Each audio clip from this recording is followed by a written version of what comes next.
Hi, it's Catherine Franke from Columbia Law School. I wanted to offer today an update on Mohsen Mahdawi's situation in Vermont. As you'll recall, a couple of days ago, he was taken into custody by the federal government, the immigration officials, when he had reported, as requested, for his interview for citizenship in Vermont. He was taken away in the middle of that interview. Now, I think Mohsen's case, and I know Mohsen well, and I've been in close contact with his lawyers. His case illustrates a new turn in the way that we're resisting the exercise of authoritarian power through immigration laws in this country. The lawyers were ready when the ICE people came in with the handcuffs to take Mohsen away. They were ready to support him, but they were ready to go to court. And they immediately filed a habeas petition in federal court and a request for a temporary restraining order to have the judge order that Mohsen not be removed from the state of Vermont or from the United States. The judge thankfully issued that order. What we then learned today is that the immigration deportation system's paperwork had already been written up at the time that Mohsen was taken into custody and showed that he was to be processed in Louisiana. So the plan, the government's plan, was to grab him, put him on a plane, take him into that gulag, that detention center in Louisiana where our other students are being held, and remove him from close proximity to his family, to his community, and to his lawyers. But the lawyers were on it. And so what we can learn as a first thing from this case is that we have to be ready and we have to be smart. We can't just wait and react to the government's exercise of abuse of power. We have to anticipate it and be ready to turn that power against the government itself, which so far we're being successful in doing in Mohsen's case. The other thing I want to note about his case is that Secretary Rubio issued a memorandum and then a finding in the immigration documents supposedly justifying the taking of Mohsen, that he had engaged in threatening rhetoric and intimidation of pro-Israeli bystanders at Columbia. Now, this language, threatening rhetoric and intimidation, is lifted precisely and exactly from the statement that Columbia administrators put out in November of 2023 when they suspended the two student groups, Jewish Voice for Peace and Students for Justice in Palestine, after there had been a demonstration on our campus.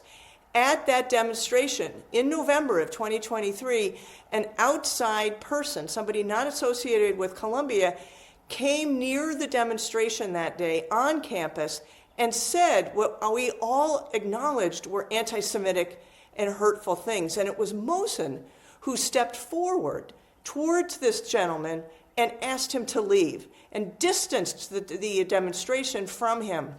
But what the university did is charge Mohsen with the things, and JVP and SJP, with the things that this guy said. So that language was then repeated in the university's announcement about why it was legitimate and justifiable to suspend JVP and SJP when in fact they had done just the opposite by distancing themselves. And when the university administrator who issued this edict was asked to come to my office. I asked him to come to my office in November for a meeting with the leadership of JVP and SJP to figure out how we could work this out and get the student groups reinstated. He sat in my office and I asked him, what conduct are you talking about that was threatening or intimidating? And he said, I shouldn't have used those words. Actually, what it was offensive, and we disagreed with it. But he said, no, it wasn't intimidating or threatening. So he walked it back, and I actually have him saying that on audio recording. But what now is happening is the Secretary of State, Marco Rubio, is picking up that language, now repudiated, at least privately, by Columbia officials, and putting it in documents to justify the deportation of our students. So what you see is Columbia's own language that was on its website, never removed, even though the students asked that it be removed and that the university apologized to them for mischaracterizing their actions on our campus. They never did. So now the Secretary of State is taking that Columbia language, using it as evidence against our very own students. So this is an important thing to see also, is the kind of loop of culpability between the mischaracterizations launched by the Columbia administration against our students, privately repudiated but never officially so, then taken up by outside actors for sure, and Secretary Rubio in order to detain and deport the very students who repudiated that language in public, those words, those protests in public, and tried to de-escalate the situation rather than escalate it. That's who Mosen was known to be on our campus. Anyone who knows him knows he's that kind of person.